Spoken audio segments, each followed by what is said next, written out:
rooster, too lazy to crow for day.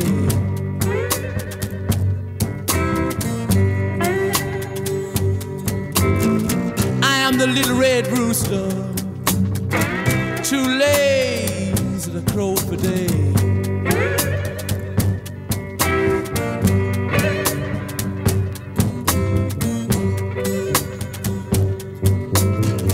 Keep everything in the farmyard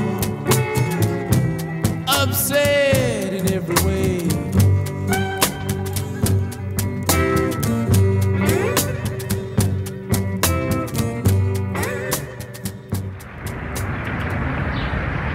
On Friday 13th of June, just 5 days after they'd sacked Brian Jones, the other members of the Rolling Stones gathered to unveil his replacement, 21-year-old Mick Taylor, and to announce plans for a major free concert in London's Hyde Park. Now we'll a bit that way now. How do you feel about all this? Feel about joining the Rolling Stones? Well, very sort of happy to be joining them, yeah. Good. I think things are going to go really well when we start working. Good.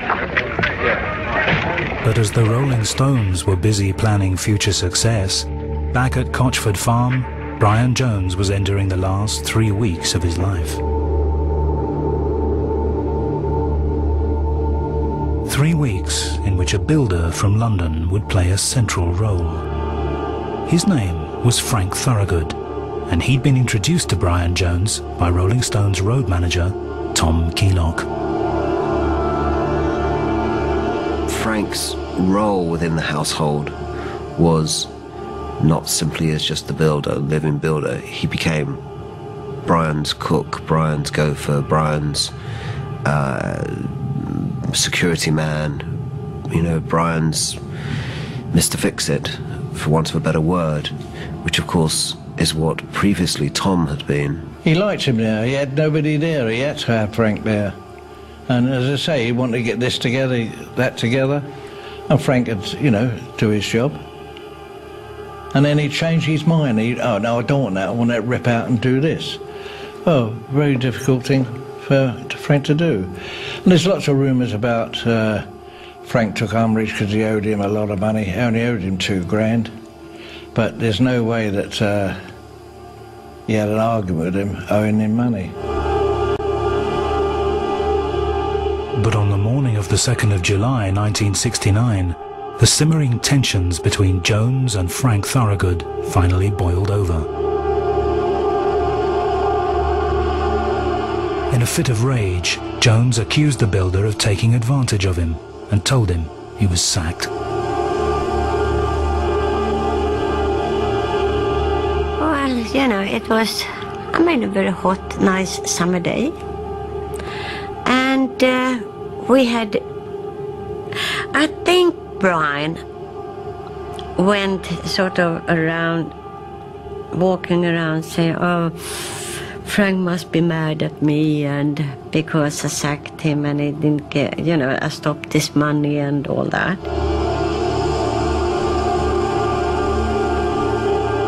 And then suddenly Brian sort of, oh yeah, I go up to Frank because he lived in the house up the road.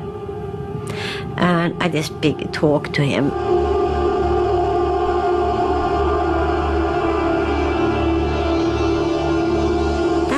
Brian came down with Frank and Janet, and they were gonna have a swim.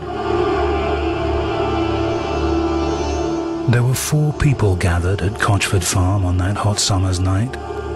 Brian Jones, Anna Wolin, Frank Thorogood, and a 22-year-old nurse called Janet Lawson, a friend of Tom Keelock.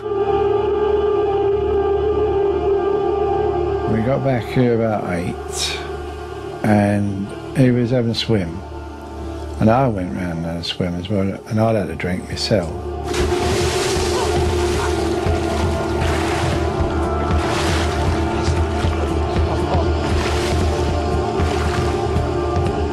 We all went out to the pool, and Janet went for a stroll. And then suddenly the telephone rang, and Brian was swimming about. you know, because he was a fantastic swimmer. And then he said I had to it was a call telephone for me. So I went in, and Brian came up to me and he said, "Come back soon." "Yeah, I will." At this point, only 2 people were still in the swimming pool: Brian Jones and Frank Thorogood. I got out and come in here to get a cigarette. Then I walked around, and I went into the lounge, and I found Jan. And she said, "Where's Brian?" So I said, "I left her in the pool."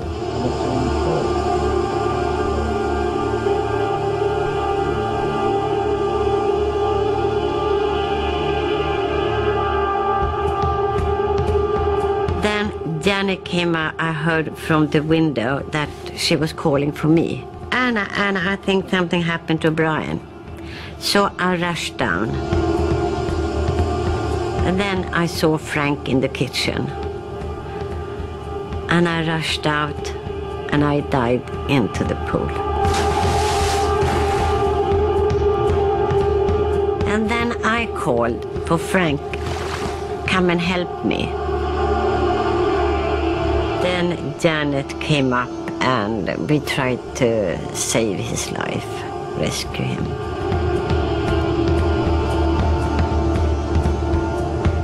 But they tried in vain.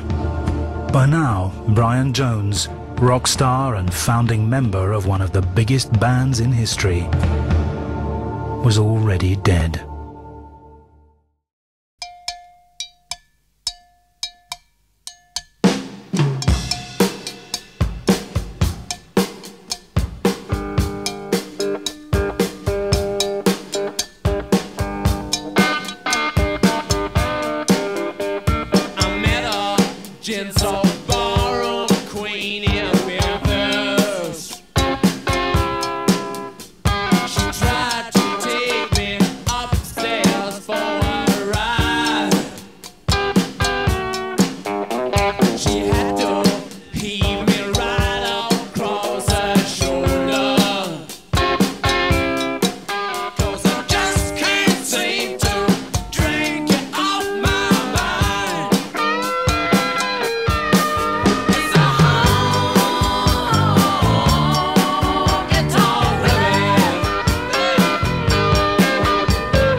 I look at you and see the passion of